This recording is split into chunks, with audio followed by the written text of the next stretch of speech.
Assalamualaikum warahmatullahi wabarakatuh.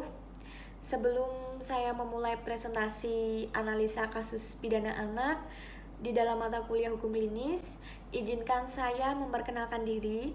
Nama saya Elvanensis, NIM 2019-20098 kelas B, semester 5, Fakultas Hukum Universitas Muria Kudus.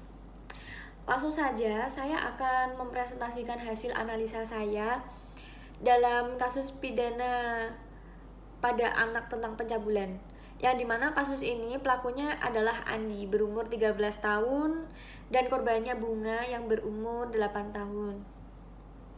Dalam kasus Andi, berdasarkan ketentuan Undang-Undang Sistem Peradilan Pidana Anak atau SPPA ayat 2 menjelaskan bahwa anak yang belum berusia 14 tahun hanya dapat dikenai tindakan. Sementara itu, dalam Kitab Undang-Undang Hukum Pidana atau KUHP ditegaskan bahwa seseorang dapat dipertanggungjawabkan perbuatannya karena adanya kesadaran diri dari yang bersangkutan, tersangka itu, dan ia juga telah mengerti bahwa perbuatan itu terlarang menurut hukum yang berlaku. Dalam tindak pidana pencabulan yang dilakukan oleh anak, berdasarkan pasal 82 ayat 1 UU PA, tidak ada alasan untuk menghapus pidana bagi si anak dan mampu bertanggung jawab, itu sehat jasmani dan rohani.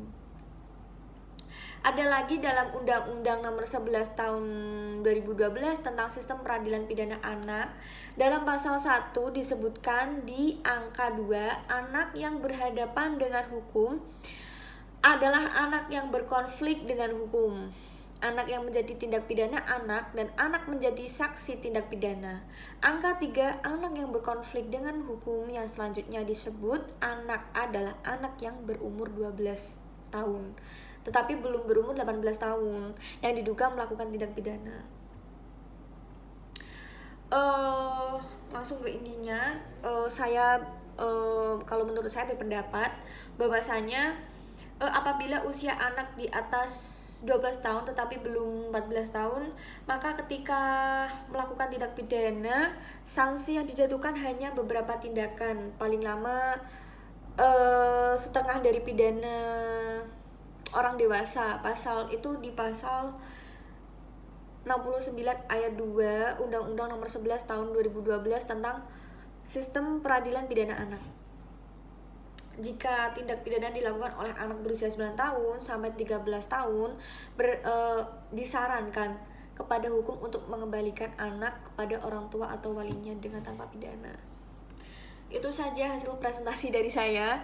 Kurang lebihnya mohon maaf. Assalamualaikum warahmatullahi wabarakatuh.